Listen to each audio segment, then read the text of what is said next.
ప్రభువునందు ప్రియ దేవుని బిడ్డలారా, నేటి వాక్య ధ్యానం కొరకు సహకారాన్ని ఇస్తున్న కుటుంబం తూర్పు వీధి వాస్తవ్యులు చెన్నం శెట్టి రామారావు గారు, ఫణికుమారి గారు, జ్యోతిప్రియ గారు, శాంతిప్రియ గారు సహకరిస్తున్నారు. ఈ కుటుంబానికి ధన్యవాదాలు. ప్రార్థన. మమ్మల్ని మిక్కిలిగా ప్రేమిస్తున్న మా ప్రియ తండ్రి, మీకు వందనాలు. వాక్య ధ్యానానికి ప్రసార సహకారం ఇచ్చిన రామారావు గారు, ఫణికుమారి గారు, జ్యోతిప్రియ, శాంతిప్రియ గారులను దీవించమని ప్రార్థిస్తున్నాము. మీ కృప ఆవరణము ఈ బిడ్డలపై అనుగ్రహించండి. వాక్యము ద్వారా మాతో మాట్లాడండి. యేసు ప్రభు పేరిట అడుగుచున్నాను తండ్రి, ఆమెన్. ప్రభువునందు ప్రియ దేవుని బిడ్డలారా, నేటి వాక్య ధ్యానము నిమిత్తము మత్తయి సువార్త 8వ అధ్యాయం మీ ఎదుట ఉంచుకోండి.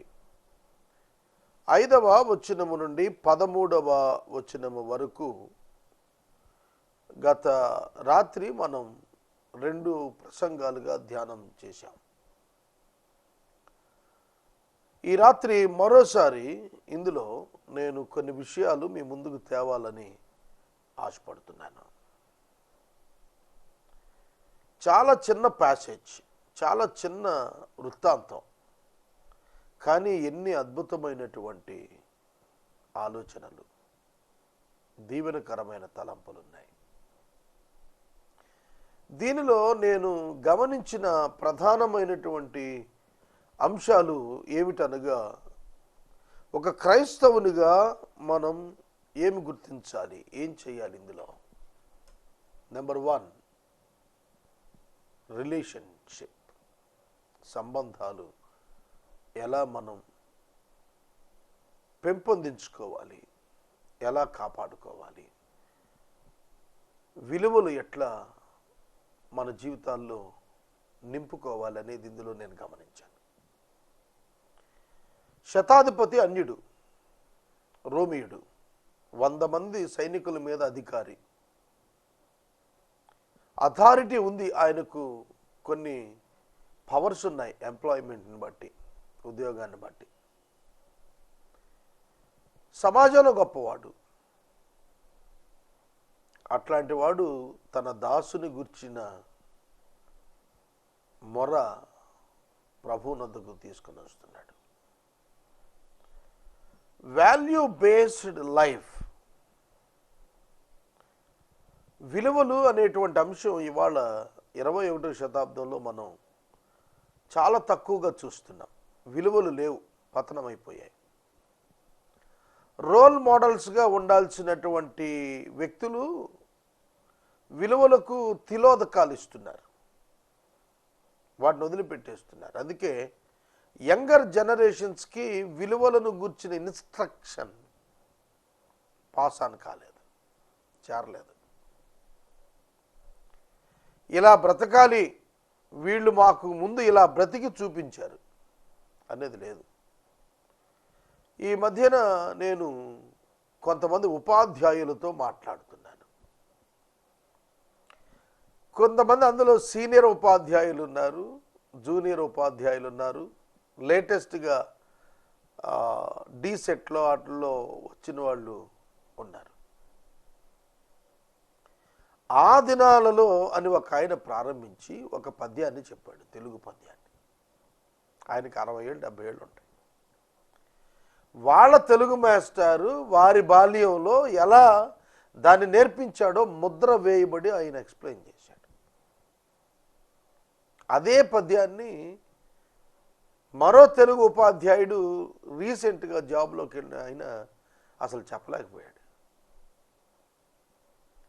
అంటే ఇంప్రెషన్,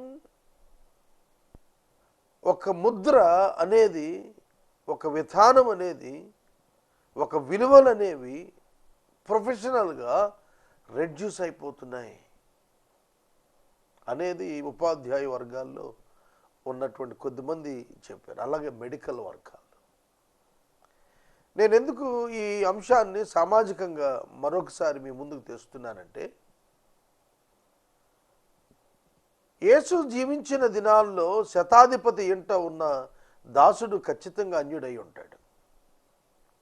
ఎందుకంటే శతాధిపతి అన్యుడే, కామన్నెస్ అది. అతని ఇంటవాడు అన్యుడే, అతని కుటుంబం అంతా అన్యులే. అన్యుల కుటుంబాల్లో రిలేషన్షిప్స్, వాల్యూస్ ఎంత బాగున్నాయి.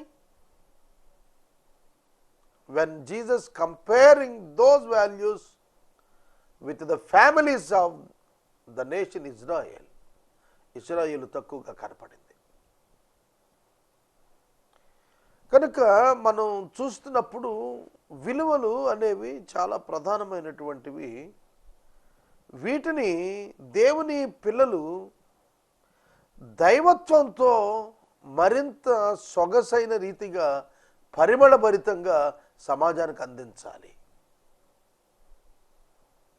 అప్పుడే యేసయ్యకు మహిమ వస్తుంది. ఇది నేను వాల్యూస్ అండ్ రిలేషన్షిప్ అనే కోణంలో ఈ యొక్క ప్యాసేజీని నేను చదివినప్పుడు అర్థం చేసుకున్నాను. రెండవది, ఒక అన్యుడై ఉండి ఒక అధికారి అయి ఉండి యేసు ప్రభువును అతడు సంబోధించిన విధానము మరియు యేసు ప్రభువును బ్రతిమలాడిన విధానం చాలా అద్భుతం. Comparing with the Christian people today చాలా వ్యత్యాసం ఉంది. ఒక ఉన్నత అధికారే కావచ్చు, కానీ ఆయన అన్నాడు, నాకు అధికారం అంటే ఏంటో తెలుసు, ఒకటి పొమ్మంటే పోతాడు, రమ్మంటే వస్తాడు, అంతటి అధికారం ఉంది నాకు. కాబట్టి అతని అధికారాన్ని చెబుతున్నప్పుడు దేనికి వాడాడు అధికారాన్ని? తన ఘనతను చాటడానికి వాడలా, ఆయన ఘనతను చాటడానికి ఎక్స్ప్లెయిన్ చేశాడు. అది నేను ఇక్కడ గమనించాను. నేను సహా అధికారమునకు లోబడ్డాను, నా చేతి కింద సైనికులు ఉన్నారు, ఒకడిని పొమ్మంటే పోతాడు, ఒకడిని రమ్మంటే వస్తాడు, ఈ దాసు నీ పని చేయమంటే చేస్తాడు. అర్థమవుతుందా? ఐఎమ్ ఇన్ దట్ పొజిషన్ అని చెబుతూ I understood the authority of your self. నాకు అధికారం అంటే తెలుసు ప్రభు, నా అధికారం నేను తెలుసు అని చెప్పడం గొప్ప కాదు ఇక్కడ, కానీ నీ అధికారం నేను తెలుసుకున్నాను. కాబట్టి నీ అధికారం ఉన్నవాడు కాబట్టి you don't need to take pain to come to my house, you just release a word, simple. మీరు రాక్కర్లేదు ప్రభు, ఒక్క మాట చెప్తే అక్కడి నుంచి ఏం జరుగుద్దో నాకు తెలుసు. He understood the authority of Jesus Christ. యేసుక్రీస్తు ప్రభు మార్కు సువార్త 2వ అధ్యాయంలో శాస్త్రులు, పరిసయ్యులు వీళ్ళందరూ కూడా ఆ యూదులే. కపెర్నహూములోనే ఈ సన్నివేశం కూడా జరిగింది. ఇప్పుడు మత్తయి మనం ఇప్పుడు ధ్యానిస్తున్నది కపెర్నహూములోనే కదా శతాధిపతి వచ్చింది. అలాగే ఇదే కపెర్నహూములో ఒక పక్షవాయువు కలిగిన వాడిని ప్రభు బాగు చేసినప్పుడు శాస్త్రులు, పరిసయ్యులు అందరూ వచ్చి గొడవ పెట్టుకున్నారు. అయ్యా, అక్కడ ప్రభు చెప్పిన మాట ఏంటంటే, మనుష్య కుమారునికి భూమి మీద అధికారము కలదని మీరు తెలుసుకోవాలి అన్నాడు. మార్కు సువార్త 2వ అధ్యాయంలో యేసు ప్రభు స్వయంగా వారితో మాట్లాడుతున్నప్పుడు చెప్పారు, మీరు తెలుసుకోవాలి అనే పదాన్ని ఆయన వాడారు. ఎవరు తెలుసుకోవాలి? ఆయనకు భూమి మీద అధికారం ఉందని తెలుసుకోవాల్సింది ఎవరు? గొప్ప గొప్ప దేవుని బిడ్డలని చెప్పబడుతున్నటువంటి వాళ్ళే. 2వ అధ్యాయము మొట్టమొదటి నుండి పక్షవాయువు కలిగిన వాని యొక్క విడుదలను గురించి మాట్లాడుతున్నారు. దానిలో ప్రభు చాలా స్పష్టంగా 10వ వచనంలో అన్న మాట చదువుతాను. పాపములు క్షమించుటకు భూమి మీద మనుష్య కుమారునికి అధికారము కలదని మీరు తెలుసుకొనవలెను. అర్థమవుతుందా? దీన్ని ఇంగ్లీష్లో చదువుతాను. But that you may know that the son of man has authority on earth to forgive since. Authority of Jesus Christ యేసయ్య యొక్క అధికారము మీరు తెరుచుకోవాలి అన్నాడు. ఎవరు వీళ్ళు?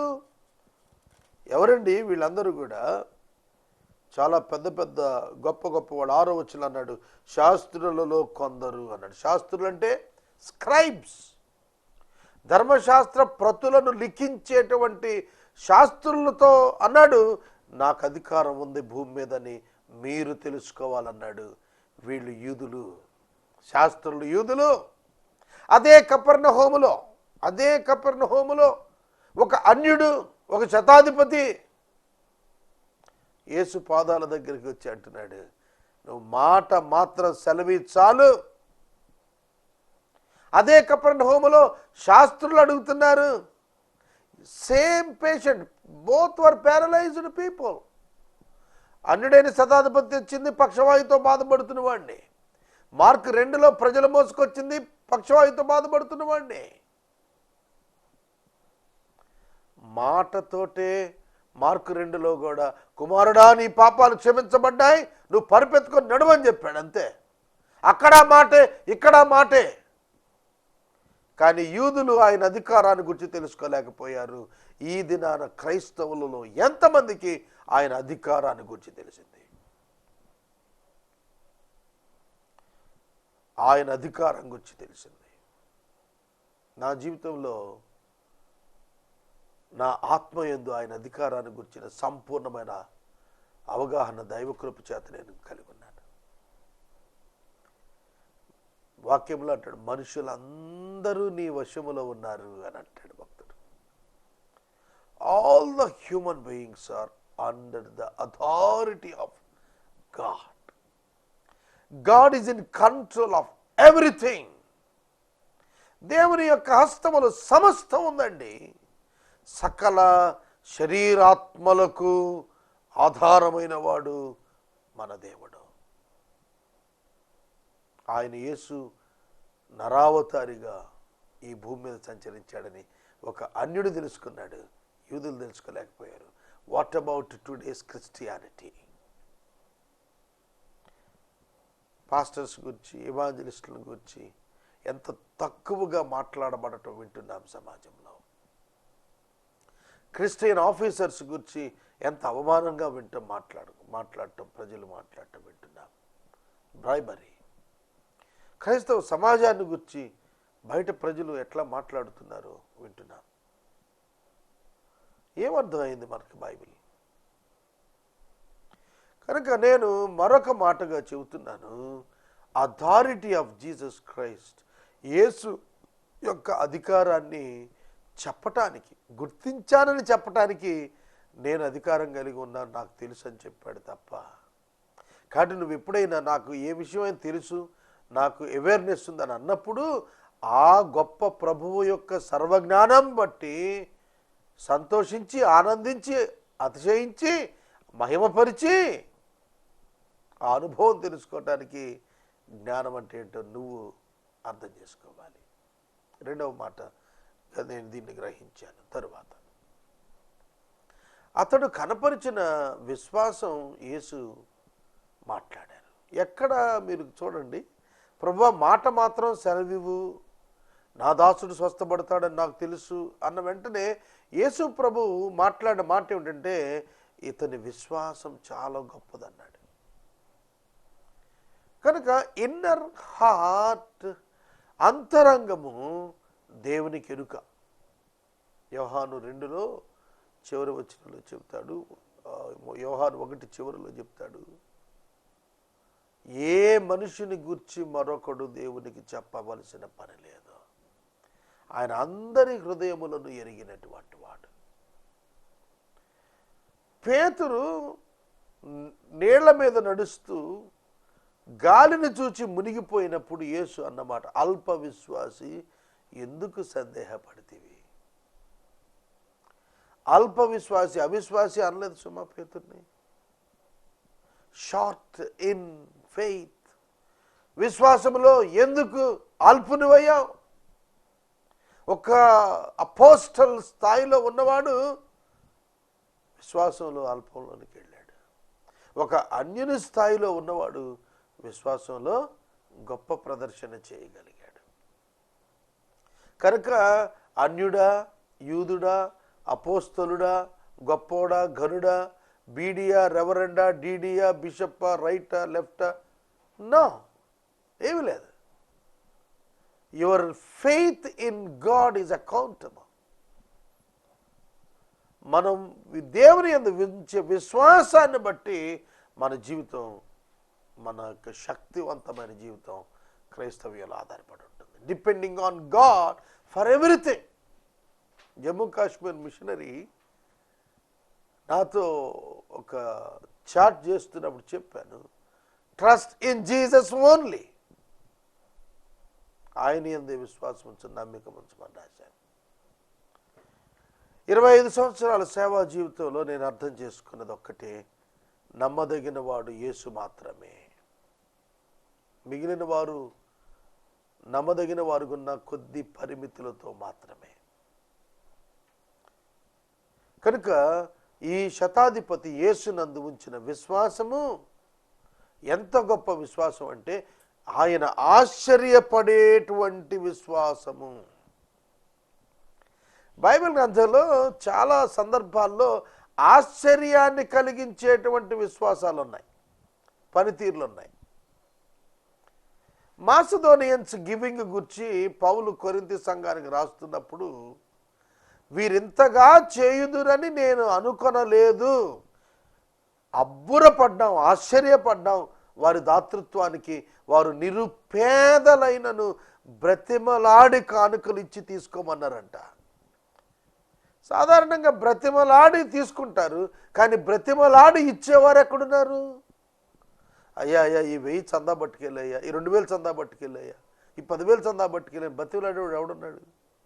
ఏమంటే ఒక 100 చందా ఇవ్వండి, ఒక 500 చందా ఇవ్వడం అడుక్కునేవాడు ఉన్నాడు. కానీ వాళ్ళ మాసిదోనియా దేశస్థులు దేవుని సేవ కొరకు నిరుపేదలైనప్పటికీ కూడా వాళ్ళు పౌలుని బ్రతిమలాడారట, అయ్యా ఈ కానుకలు తీసుకోండి.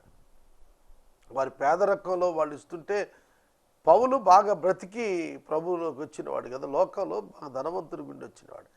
He's not able to take the money from them. నేను చాలా చోట్లకు మీటింగ్స్కి వెళ్ళినప్పుడు సేవకులు డబ్బు జేబులో పెట్టబోతే, చేతిలో పెట్టబోతే అదే చెబుతాను, మీరు దేవుని సేవలో చాలా కష్టపడుతున్నారు, ఆర్థికంగా ఇబ్బందులు పడుతూ మీ మనీ నాకు వద్దని అన్నప్పుడు వాళ్ళు అంటారు, మా ఆశీర్వాదం కోసం తీసుకోండి అని బ్రతుకులాడుతుంటారు. Maximum I reject to receive that money. కానీ వాళ్ళు బ్రతుకులాడుతున్నప్పుడు అనిపిస్తుంది నాకు, how great their love towards the servant of God. సోదరుడా, సోదరి, కనుక ధనములో నుండి ఇచ్చినది కాదు, లేమిలో నుండి ఇచ్చినది ఆశ్చర్యాన్ని కలిగించింది. కాబట్టి మన కన్నులకు ఆశ్చర్యమైన సంగతులను దేవుడు మనలో చూస్తాడు. కాబట్టి ఎవరి సాక్ష్యం స్థిరం? ఇతని విశ్వాసాన్ని గురించి ప్రజలు మాట్లాడలేదు, ప్రభువు మాట్లాడాడు. ఇంతకంటే దీవెన ఏమున్నది? ఇంతకంటే ఆశీర్వాదము ఏమున్నది?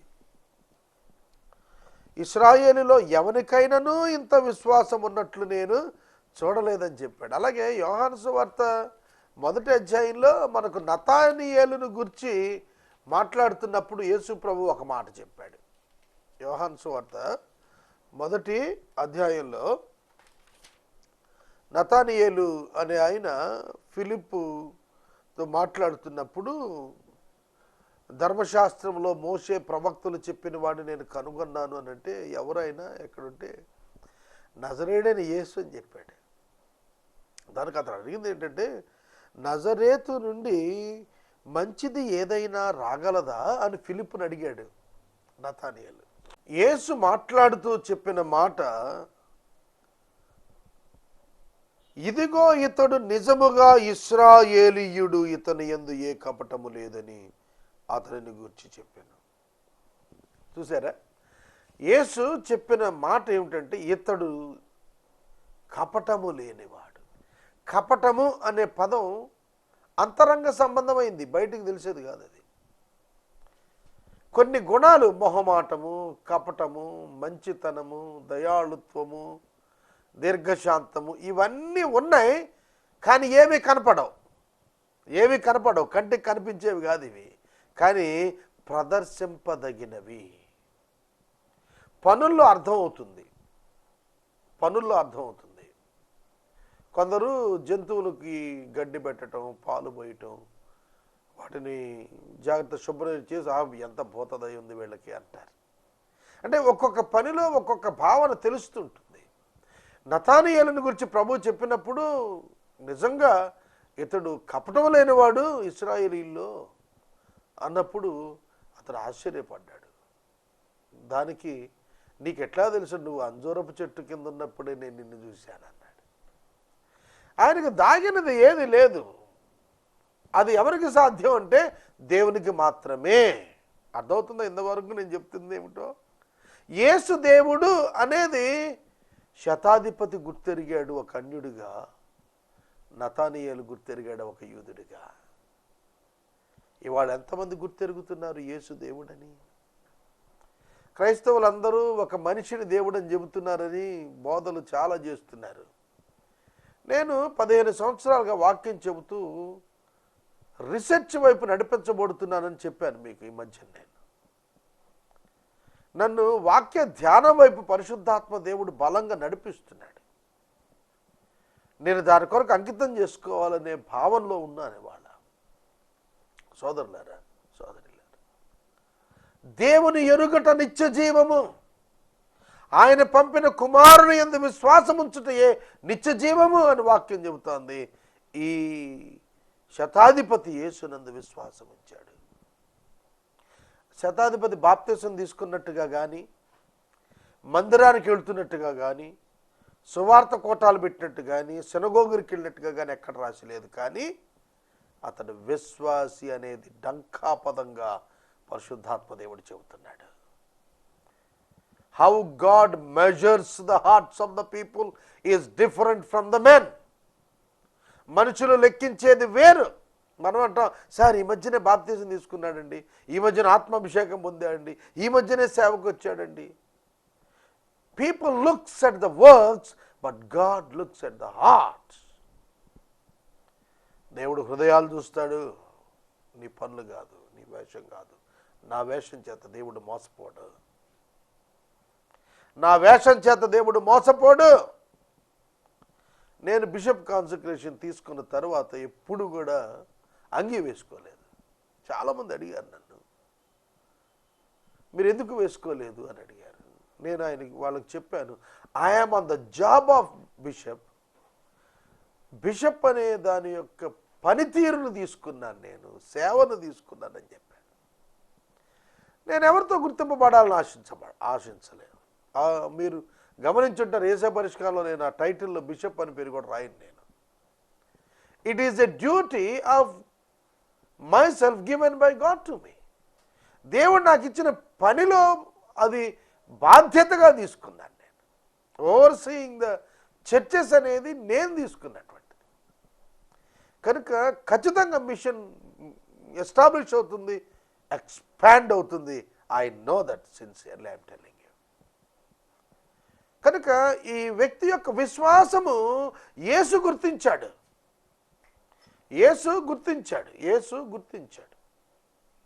సోదరుడా, సోదరి, that is final and it is enough also.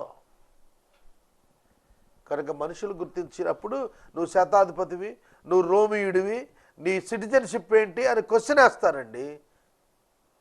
కానీ యేసయ్య ఆ ప్రశ్నలు అడిగేవాడు కాడు. ఇవాళ గుర్తించండి క్రైస్తవ జనాంగమా, దేవుడు హృదయాన్ని చూస్తున్నాడు, నీ పై వేషం కాదు, నీ డిగ్రీలు కాదు, నీ చర్చి ఎంత పెద్దదనేది దేవుడు చూడడు. ప్రధాన యాజకులే కూలిపోయారండి, మనమెంత? అన్నా కైపులు నరకానికి పోయారు. ఎంత పెద్ద సమూహాన్ని నడిపించారు. పెద్ద కాంగ్రిగేషన్ ఉంటే సరిపోతుందా? జీవితంలో మార్పు లేని బ్రతుకులను దేవుడు అంగీకరించడు. తర్వాత ఇంకా నేను చాలా చెప్పాల్సిన సమయం అవుతోంది. నీవు విశ్వసించిన ప్రకారము నీకు అగునుగాక అని శతాధిపతితో చెప్పాడు. ఇక్కడ చాలా బ్యూటిఫుల్ ట్విస్ట్ ఉంది. నీ దాసుడు స్వస్థపడును గాక అనలేదు ప్రభు. నీవు విశ్వసించిన ప్రకారం నీకు అగునుగాక. మీరు జాగ్రత్తగా గమనించాలి. శతాధిపతి స్వస్థపడును గాక అనలేదు.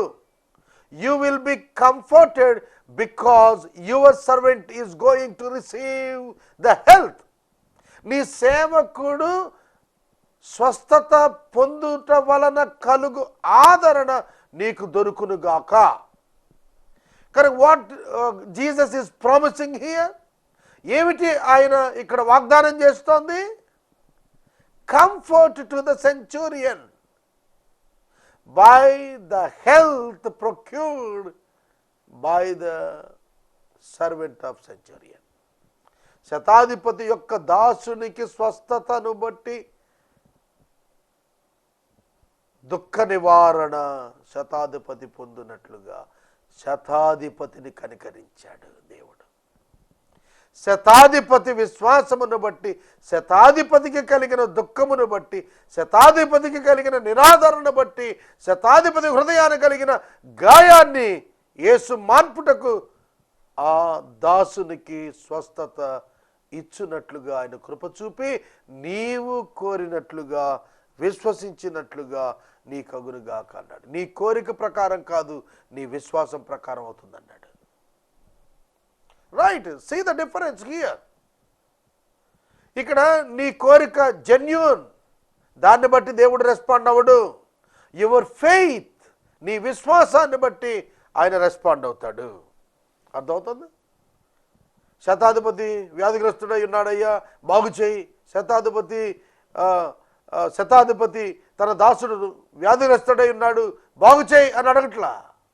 అది కాదు యేసయ్య యొక్క ఉద్దేశం. నిజంగా శతాధిపతి పడి ఏడుస్తున్నాడేమో, అది తర్వాత బాధపడుతున్నాడేమో, అంతకంటే ఎక్కువ బాధ యేసయ్య దగ్గర శతాధిపతి పడుతున్నాడు. అందుకని శతాధిపతికి విశ్వసించినది దొరుకుతుందని చెప్పాడు. కాబట్టి that pain will be removed from your heart by giving the answer for your problem. So who is important? What is important? Not the remedy is important, but the comfort to the heart of a believer is important to God. దేవుని హృదయమున విశ్వాసి యొక్క అంతరంగాన ఆదరణ ముఖ్యం, పరిస్థితుల్లో మార్పు కాదు ముఖ్యం. అందుకే అనేక మంది భక్తుల జీవితాల్లో శ్రమలను ఉంచిన ఆదరణ ఇచ్చి హృదయాన ఆ శ్రమలను జయించేటట్లుగా, భరించేటట్లుగా దేవుడు చేశాడు. Heart of the believer is important to God. ఇది మీరు గుర్తెరగాలని నేను మనం చేస్తున్నాను. యేసు ఆ మాట చెప్పినప్పుడు ఆ ఘడియలోనే ఆ దాసుడు స్వస్థపడ్డాడని తెలుసుకున్నాడు శతాధిపతి. ఆ గడియలో స్వస్థపడినది దాసుడైనా యేసునొద్దకు వచ్చి బ్రతిమలాడిన ఆ శతాధిపతికి ఆదరణ దొరికింది. There the mission completed. అక్కడ దేవుని యొక్క అద్భుతమైన క్రియ సమాప్తమైంది. ప్రార్థిస్తున్న నీవు జవాబు పొందటం లేదంటే నీ హృదయంలో ఆ ప్రార్థన వెనకాల ఆ పరిస్థితులను గురించిన నిజమైనటువంటి వేదన కనపడలేదన్నమాట. Check your heart. ప్రార్థన చేసుకుందాం. నేటి వాక్య ధ్యానానికి సహకారాన్ని ఇచ్చిన కుటుంబము తూర్పు వీధి వాస్తవ్యులు చెన్నంశెట్టి రామారావు గారు, ఫణికుమారి గారు, బిడ్డలు జ్యోతి ప్రియ, శాంతి ప్రియ సహకరిస్తున్నారు. దేవుడి కుటుంబాన్ని దీవించను గాక. ప్రార్థించుదాం. మమ్మల్ని మిక్కిలిగా ప్రేమిస్తున్న మా ప్రీతండ్రి, మీకు వందనాలు. వాక్యము విన్న బిడ్డలను దీవించమని అడుగుతున్నాము. రామారావు గారి కుటుంబాన్ని దీవించండి. నూతన ఎపిసోడ్ సహకారులను పంపించండి. ఈ దినపు వాక్యం చేత నన్ను ఆలోచింపచేసి బలపరిచినందుకు కృతజ్ఞతలు. యేసు నామమున అడుగుచున్నాం తండ్రి, ఆమేన్. తండ్రి అయిన దేవుని ప్రేమ, కుమారుడైన యేసయ్య కృప, పరిశుద్ధాత్మని యొక్క అన్యోన్య సహవాసం సదా మనందరికి తోడైనను గాక.